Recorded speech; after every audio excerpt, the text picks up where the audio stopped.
Assalomu alaykum azizlar. Qarshingizda Kia avtosaloni, Koreyaning Daegu shahridagi mana shunaqa Kia avtosalon qanaqa mashinalar borligini hozir ko'rsataman. O'tgan safar ham aynan shu yerda videoga olgandim. Anchadan beri video qo'ymaganimga shunga yangi mashina kelibdi, albatta ko'raman deb turib keldim. Mana endi EVlar yana bittaga o'xshadi. EV3, EV4, EV6 bor, keyin EV9 ham bor. Bitta hammasi ya'ni chiqyapti. Mana u obnovленный, ya'ni restyling bo'lgan yoki facelift deyiladi. Mana shunaqa Kia Sportage menimcha O'zbekistonda ham bo'lishi kerak. Yoki bo'lmasam endi boradi. Buni qayerdan farqlaymiz? Hozir Kia mashinalari hammasini dizaynini uyg'unlashtirib, mana shunaqa, ya'ni o'tkir burchak asosida, ya'ni yig'ishyapti. Chiroqlarni mana bu yoqda esa 4 ta lupani ko'rishingiz mumkin bo'ladi. Bu mashina ham agar kerak bo'ladigan bo'lsa, sizlarga to'liq video qilib ko'rsataman. Bu mashinaning gibrid versiyasi bor yoki bo'lmasam dizel, benzin mana shunaqa versiyalar bor. Mana u EVlarning hammasi 100% ya'ni elektromobil hisoblanadi. Qaranglar, juda ham qiziq bo'lgan ranglar, ya'ni ko'paygan Kia'da. Xo'p, mana bunaqa mashina Niro. Bu mashina asosan Koreyada taksilar ko'p ya'ni ishlatadi, sal pastroq, kengroqligini hisobiga. Unchalik ham chiroyli emasligini shuni nima qilish kerak, inobatga olish kerak. Mana bu Kia'ni, ya'ni K5 ni obnovленный versiyasi. Mana buni ham ko'rsataman sizlarga. Hayron bo'lmanglar, bu yerda ya'ni akkumulyatorning o'rniga mana shunaqa 12 volt outali chiqarib ulab qo'yishgan. Xo'p, Kia K5, K8 bu yerda yo'q ekan. Bo'lmasam ko'rsatardim, bu ham ya'ni o'zgargan. Hozir mana bu pick-up truck chiqqan. Mana shuni sizlarga hozir ko'rsatish maqsadida keldim ataylab. Mana unaqa nomlanadi, qaranglar. Tasman deb yozib qo'yibdi. Har xil millat vakillari har xil aytadi. Buni ahamiyati yo'q, xullas shunaqa yoziladi, Tasman. Mana bu yoqda Kia degan yozuv. Bu endi mana bunaqa qoraytirilganiga mashinani ko'rsanglar, oldi qismi orqa qismiga o'xshab qo'ygan mashinani, sababi chiroqlari, yoritgich chiroqlari mana shu yoqda bor. Ular ya'ni o'zida ikkita lupani mujassamlashtiradi. Ko'rsanglar, bu lupalar ya'ni 6 tani tashkil qiladiganga o'xshaydi, lekin aldiydi. Mana ko'rganinglarda mana shunaqa. Xo'p, mashinani kelib sizlarga ko'rsatishdan oldin mana yonidagi qanaqa mashinalar bor, sizlarga ko'rsataman. Qaranglar, bu yoqda o'sha Carnival turibdi. Mana Carnival mana shunaqa ko'rinishga ega, ko'ryapsizlarmi? Hammasini, ya'ni oldi chiroqlari bir-biriga o'xshash bo'lib ketyapti. Mana bu esa endi Sorento. Xo'p, Sorentoning ham videosi bor, agar adashmasam Carnivalniki bor, lekin oxirgi pokoleniyaniki yo'q. Albatta uni ko'rsataman. Xo'p, undan oldin esa mana bu ajoyib mashinani ko'rib chiqamiz. Mashinaga yaxshilab e'tibor bersanglar, mana men ko'rsatishga harakat qilaman. Mana xuddi shunaqa ko'rinishga ega bo'lgan mashina. Kelinlar, bu mashinani sizlarga ozgina aytib bersam, birinchi narxidan boshlaymiz. Xo'p, men vondagi narxini aytaman, albatta tagida subtitr bo'yicha, ya'ni dollardagi ekvivalenti chiqadi. Eng arzoni 38 million vondan boshlanadi. Taxminan 27 ming dollarmi, xullas aniq ma'lumot ekranda chiqadi. Eng oxiri mana shunisi ekan. Full pozitsiya deymizmi? Oxirgi pozitsiyani full optionda, ya'ni 56 million 550 ming vonni tashkil qiladi. Albatta men buni sizlarga ya'ni dollar ekvivalentida qo'yaman. Endi bu mashina qanaqa mashina? Nimaga Kia o'z-o'zidan bunaqa pick-up trucklarni chiqara boshladi? 2025-yilgi model uchun bilsanglar, Koreya yana yangi mashina ishlab chiqarishni boshladi. Aynan mana shu Kia Tasman hisoblanadi. Bu Amerika bozori uchun asosan ishlab chiqarilgan bu yo'qda, chunki mana shunaqa pick-up trucklarni juda ham yaxshi ko'rishadi. Koreyaning o'zida pick-up chiqaradigan mashina bor. Mashina nimasi? KMG deyiladi yoki bo'lmasam Sangyong edi. Hozir KMG nomi. Bular ham o'shanga o'xshatib chiqaryapti. Koreyada Chevroletning Colorado degan mashinasi xuddi shunaqa formaga ega, juda ham mashhur edi. Endi o'shanga haligi qildimi, havas qildimi, xullas mana shunaqa mashinani chiqardi.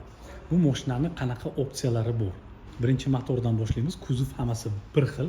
Xuddi mana shunaqa, ya'ni 4 ta eshikli, 5 kishilik hamda orqasida yukxona uchun, ya'ni alohida joy bor. Bu mashinani ham shahar, ham kemping uchun, ham yuk yuklash uchun universalniroq qilib, ya'ni ishlab chiqarishdi. Ya'ni bozorini Kia endi pick-up bozoriga ham kirib boryapti. Sababi, agar bilsanglar, Nokia telefoni eng zo'r bo'lib ketganidan keyin hech narsani tan olmagandi, zamonga moslashmagandi. Endi hozir mana Apple dunyoda pashti birga chiqib qo'ygan. Ya'ni haligi Nokialar yo'qolib ketgan. Xuddi shunaqa holat takrorlanmasligi uchun Kia ham nima qildi? O'ziga yangigina mana bunaqa pick-up trucklar ham ishlab chiqarmasa qolib ketamiz degan dedi shekilli. xullas shunaqani chiqardi. Keyin men buni sizlarga aytib o'taman. Qaranglar. Mashinani umumiy uzunligi 5410 mm ni tashkil qiladi. Xo'p, balandligi 1930 ni tashkil qiladi. Xo'p, balonlari orasidagi, ya'ni masofa 3270 ya'ni millimetrni tashkil qiladi. Xo'p, keyin maksimalni bu yoqda motor haqida gapiradigan bo'lsak, 2,5 litrlik, ya'ni turbina motor joylashtirilgan. Hamma versiyasiga hamda 8 bosqichli avtomat o'rnatilgan. Bu mashinada xo'p 280 ta o't kuchi ya'ni mavjud. Xo'p, mana shunaqa qisqacha ma'lumot bu mashina haqida, 2025-yil tasmon haqida. Mashinani endi dizayniga e'tibor bersanglar, azizlar, nimalar bor, nimalarni ko'rsa bo'ladi. Mashinani iloji boricha bu qora rangi ekan, aslida 8 xil rangi bor. Ichkarisida esa 3 xil rangi bor. Men katalogda ko'rdim. Xo'p, bu mashinani ko'p joylari mana pastki qismi aynan tosh yoki bo'lmasam qum yoki no tekis bo'lgan joylarda haydaganda mashinaga kelib tegadigan mana bunaqa toshlar deymizmi, qumlar deymizmi, zararni kamroq yetkazishni o'ylab, ya'ni mana shu pastki qismini hammasini qandaydir qattiqroq plastmassadan ishlab chiqargan, ya'ni to'g'rirog'i qoplagan. Asosiy nima deydi, mana bunaqa krilo deymizmi, pastdagi paroglarni ya'ni qoplab chiqishgan. Xo'p, hamma yo'g'ida xuddi shunaqa. Xo'p, mana oldidan boshlaydigan bo'lsak, oldida nimalar bor? Qo'shimcha mana bunaqa, ya'ni yo'lda qanaqadir hayvonlar, hasharot, balobatlar, parranda, darranda deganlaridek o'shalarni borligini ko'rsatadigan, ya'ni mashina uchun ko'rsatadigan shunaqa kameraga o'xshagan narsalar bor. Asosiy kamera mana oldi kamerasi bu yoqda. Radiator panjaralari, ichkarisi haqiqatan ham radiator bor. Bular hammasi ishlaydi. Xo'p, mashinada mana shunaqa ko'rayotgan bo'lsanglar, metaldan qilingan ikkita, ya'ni tortadigani bor. Xo'p, mana bu yoqda havo hammasi kiradi. Xullas hammasi haqiqiy. Bu yoqda esa mana ko'ramiz. Oldi yoritgich chiroqlarni bu yoqda 4 talik lupalangan, ya'ni tumankalar ham bor ekan. Xo'p, mashinani yonidan ko'rsanglar ham bunaqa hamma yog'ini nima deydi? Oldi krilo deymizmi, qanotlari yoki bo'lmasam o'sha poyam aytib o'tdim, anaqa joylariga hamma yog'iga plastmassani qoplab chiqishgan.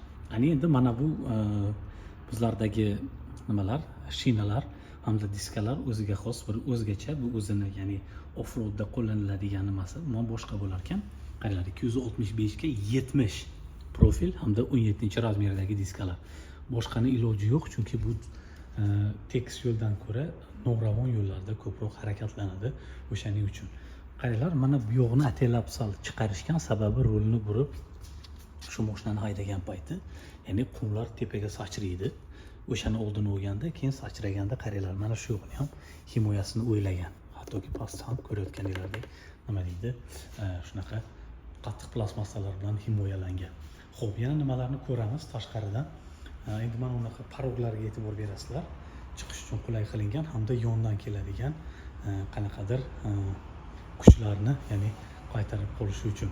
Endi mashinani no'ravon yo'lda haydagandan keyin har narsa ya'ni bo'lishi mumkin. Alohida e'tibor beramiz. Mana dunyoda xizmat ko'rsatgan mana bunaqa machalkalar bularda ham ya'ni bor. Xo'p, keyin yana nima bor? Orqa balonlar ham xuddi shunaqa. E'tibor berib qarasak, oldi bilan ya'ni bir xil bo'lishi kerak. 265 ga 70 17 razmerdagi. Xo'p, mana bunaqa narsalarga e'tibor beramiz. Amortizatorlariga, tagiga amortizator hamda resordan tashkil topgan. Ko'ryapsizlar? Mana bunaqa gulishitel. Menimcha bu yo'g'ida zapaska uchun alohida joy qilsa bo'ladi yoki bo'lmasam o'shanga ishlatsa bo'ladi. Bu faqat eksportni variantlariga. Koreyaning o'zida zapaska balon deyarli 99% yo'q. Xo'p, ana endi qaranglar, Kia degan katta yozuv. Bu yoqda esa haligiga chiqadigan mana joyi. Buni ochilishi ham juda oson bo'lishi kerak. Biz harakat qilamiz ochishga. Ochildi. Qaranglar. O'zi sekin tushadi. Shunaqa qilib, ya'ni ishlab chiqarishgan. Bu yoqda mana material juda ham qattiq. Hali plastmasda qattiq emas, siliq emas, lekin joni qattiq. Hamda bu nechidir kiloni bemalol ko'tarish kerak. Hozir maksimum gurza podiyomini ko'ramiz. Hamda bu mashinaga mana bunaqa qo'shimcha jihozlarni o'rnatsa bo'ladi. Bu yoqda haligilar uchun joy bor. Hattoki bu yoqda mana 220 volt agar adashmasam, shunaqa joylar ham bor ekan. Bu yoqda ko'rayotganlaringizdek mana bunaqa, ya'ni chiroqlar ham bor kechasi yoritish uchun. Bu yoqni albatta yopib qo'ysa bo'ladi. Bu hozir tashqarisini mana ko'rsatyapman sizlarga. Endi qaranglar. shunaqa yengil, bitta qo'lingiz bilan bemalol, ya'ni bekita olasiz, hech nima muammosi yo'q. Ana endi X Pro bu albatta 4 ta ballon tortadigan degan ma'noni anglatadi. Hamda orqa chiroqlari mana Kiaga xos bo'lgan qanaqadir burchak. Hamda bu yoqda kamerani ko'ramiz. Bunisi esa qanaqadir nimalarni o'sha orqadan kelayotgan nimalarni haydagan paytda qo'shimcha xavfsizlik uchun o'rnatilgan datchik kameralar. Bu yoqda esa bitta, ya'ni orqaga haydaganda yonadigan chiroq. Mana bu yoqda esa mana bu narsa degani maksimalniy грузоподъемность bagajnik uchun, ya'ni shuncha degan ma'noni anglatadi. To'g'ri, eng ko'p yuklanadigan yuk shuncha bo'lishi kerak, oshmasligi kerak undan degan, ya'ni ma'noni anglatadi. Hozir mana bu tomondan ham ko'rsataman, ham gapirib, ham videoga olib, xullas ko'rsatishda agar noqulayliklar bo'lsa, uzr so'raymiz. Xullas harakat qilinglar mana tushunishga. Xo'p, bu yoqda esa mana joyni qaranglar. Bu nima uchun? Tepaga chiqish uchun mana shu yoqqa shunaqa joy o'rnatgan, hamda mana bu yoqqa ham bemalol chiqsa bo'ladi. Bu bitta odamni ko'taradigan darajada qilishgan. Xo'p, ana endi mana o'ynasini bilamiz. Orqasida o'yna bor, bunaqa mashinalarda bo'ladi. Bu yoqda mana bakni haligi krishkasi. Xo'p, keyin bu yoqdan kelamiz. Mana bunaqa nimalar bularda ham bor, bizlarda ham bor. Xo'p, ichkariga endi o'tamiz. Ichkari juda ham, ya'ni qiziq bo'lishi kerak, chunki zamonaviy to'rtburchak mashinalar. Xo'p, qaranglar, mana bu yoqda bitta bu tomonda ham agar adashmasam bor edi. Ya'ni mashinaga kirish imkonini beradigan nimalar, tugmalar yoki sensorlar. Eshigi juda ham yengil ochildi. Endi buni baribir gelik bilan halik qilishning hojati yo'q. Lekin yaxshi ham yopilyapti. Qaranglar, bittada ochilib, bittada yopilyapti. Ana endi dizaynga e'tibor beringlar. Dizayn shu mashinaga xos to'rtburchak, qo'pol va bu narsalardan qanaqadir komfortlarni qidirishni menimcha hojati yo'q. Xo'p, keyingi narsa men sizlarga aytadigan bo'lsam, ichkarisi 3 xil rangni kombinatsiyasidan, ya'ni tashkil topadigan bo'ladi. O'sha 3 ta rangni xohlaganinglarcha keltirsanglar bo'ladi. Misol uchun, hozir bu mana yashil rang bu. To'q yashil, to'g'rog'i bilsanglar, iPhone'da shunaqa rang chiqqanda, to'g'rog'i nos rang desak ham bo'ladi. Keyin bu yoqda esa mana shunaqa korishniviroq rang. Endi qaranglar, ikkalasini rangi umuman nima deydi, muvofiq emas. Menga shaxsan yoqmadi. Men agar oladigan bo'lsam, boshqa rangda, ya'ni olardim. Xo'p, eshikdan boshlasak, knopkalar bor, hammaga tushunarli bo'lgan knopkalar. Bu yoqda backlashga uchun qo'shimcha joylar bor. Harman Kardon audio sistema e'tibor beramiz. Mana shu yog'i hamda bu yog'i nima deydi, koja. Qolgan hamma yog'i plastmassa ekan. Endi mana ushlagichlari ham plastmassa ekan, lekin rosa temirni haligisini beradi, nima deydi, hissiyotini beradi. Xullas, mana shunaqa mashina. Xo'p, odamlar ham ko'rishyapti. Kia rulga qaraymiz. Qaranglar. To'rtburchakroq, yumaloq rul. Bilmayman, bu Tesla'dan hali ilhomlandi shekilli. Xullas, mana shunaqa. Bu yoqda esa deflektorlarni maksimum yashirgan, qaranglar, 2 qavat qilib, bilmaydigan qilib, hamda regulirovkasi mana shu knopka bilan, ya'ni amalga oshirilar ekan. Xo'p, bu yoqda parkovka turibdi, hamda qo'shimcha haligi pritseplar uchun knopkalar bo'lishi kerak, hamda bularni ham regulirovka qilsa bo'ladi. Sideniyasiga e'tibor beramiz. Sideniyasi esa mana shaxmat simon abagrev abtuf bor. Mana shunaqa, ya'ni chiroyli sideniylar ekan, ya'ni o'tiruvchilar. Bu yog'i esa lattadan qilingan, to'rdan qilingan. Xullas, mana shunaqa ichkari qismi. Xo'p, chiqqanimizdan keyin nimalar bor? Bismillah. Mana chiqamiz. Chiqqandan keyin bizga ko'zimizga tushadigan narsa mana shunaqa kichkinagina, kichikroq ekan. Ya'ni ikkita bitta bo'lib ketgan haligi bor. Screen bor. Ruldan boshlasak, mana ruli to'rtburchakroq, yumaloq, 4 ta spitsali rul. Bu yoqda cruise control, balobatarlar hammasi shu yoqdan regulirovka bo'ladi, lipstoklari bor. Haligi skorost yo'q, skorost mana bu yoqqa o'tgan. Zamonaviy mashinalarga o'xshatib start stop ham shu yoqda ekan. 2 ta zaryadchi uchun joy. Mana bu yoqda esa nimalarni regulirovka qilish, nima deydi, rejimlarni 2 ta ballon tortadigan, 4 ta ballon tortadigan. Xullas, shunaqa bo'lishi kerak. Hozir o'qib ko'ramiz. Shunaqa narsa. Eng haligisi mana qaranglar, endi qo'lingizni отпечатка palsingiz bilan mana shunaqa nima deydi, mashinani ochsanglar bo'ladi. Xo'p, mana unaqa differensialni nima qiladi? Nima deydi? Blok qiladi, lock qiladi xullas.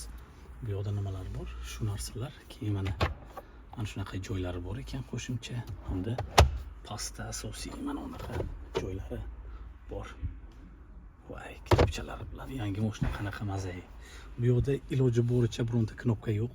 Harakat qilishgan. Hamda bu yoqda mana avarinka turibdi. Mana yo'qildi hozir. Mana o'chdi. Knopkalar piano. Pianoni bilasizlar, tepadan bosiladigan. Bu yoqda multimedia hamda karta. Bu yoqda chunki karta bog'liq bo'lgan narsalar. Hani tepada esa ko'ramiz, luk bor. Oddiy luk. Unga panoramani o'rnatmasa ham bo'ladi, chunki o'zi kichik. Xullas, mana shunaqa. Keyin xo'p, bu yoqda stakanchiklar uchun joy. Xo'p, mana buni ochadigan bo'lsak, orqadan ochilar ekan yoki bo'lmasa mana bunday qilib oldindan qilsak bo'ladi. Bu murakkab narsa emas, bemalol ko'rib qilsa bo'ladi. Xo'p, mashina haqida shu. Keyin mana bu yoqda qo'shimcha datchik turibdi, pozitivni nazorat qilish uchun. Xo'p, mana shunaqa gaplaringizlar. Orqasidan bir marta ko'rsataman. Xo'p. Mana shunaqa podsvetkalar yonadi. Mana ichkaridan yomon emas, yaxshi ko'rinadi. Faqat bitta narsani aytib o'tish kerak. Mana orqasiga o'tirib ko'raman.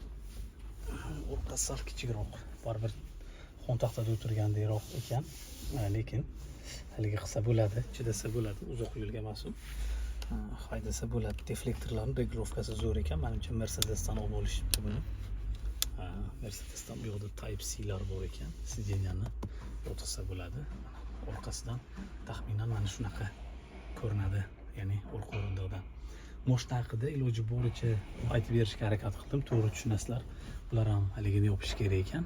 Xullas, bu yoqda mana ushlagichlari bor chiqish uchun. Xo'p, shunaqa gaplaringizlar. 3 bosqichli, ya'ni sideniyalarni, o'rindiqlarni isishi, 4 ta kolonkani ko'rdim, Harman Kardon. Mana shunaqa gaplaringizlar. Xo'p. Bir marta motor qismini ham, ya'ni hozir ko'rsataman.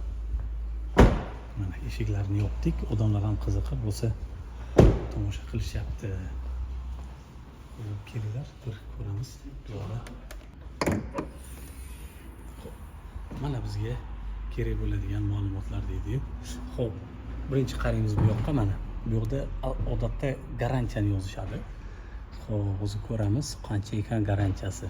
15 yilga 240 ming kilometrgacha garantiyani sotib olsa bo'ladi. Ya'ni eng oddiysi unaqa emas, kamroq bo'ladi. Misol uchun 5 yilga 100 ming kilometr bo'lishi mumkin. Qo'shimcha pul evaziga shu garantiyani sotib olsa bo'ladi. Xo'p, mashina mana 2,5 объемlik turbo dvigatel. Mashina ajoyib azizlar. Mashina ko'rinishi ajoyib. Hali hech qanaqa data yo'q bu vaqtda, ma'lumotlar yo'q. Lekin menimcha uzoq xizmat qilsa kerak. Hozirgi vaqtda texnologiyalar ham, ya'ni yaxshi motorlarni ishlab chiqarish uchun yetarli deb o'ylayman. Xo'p, mana sekin qo'yamiz, chunki bunga nimalar o'rnatilgan. Xo'p, elektron narsalar o'rnatilgan, batareyani o'lmasligi uchun. Mana shunaqa. Xo'p, buni clearance juda ham baland. Bir marta ko'rib olishinglar uchun ko'rsatdim. Pick-up. Koreyskiy pick-up. Birinchilardan, xudo xolisa, hammaga mana shunaqa mashinalarni olish nasib qilsin azizlar. Hammaga o'zi orzu qilgan mashinani olishni ham, ya'ni tilab qolamiz. Sog' bo'linglar, salomat bo'linglar. Kimda qanaqa mashinaga qiziqish bo'lsa, albatta aytinglar. Harakat qilaman sizlarga ko'rsatishga. Sog' bo'linglar, salomat bo'linglar.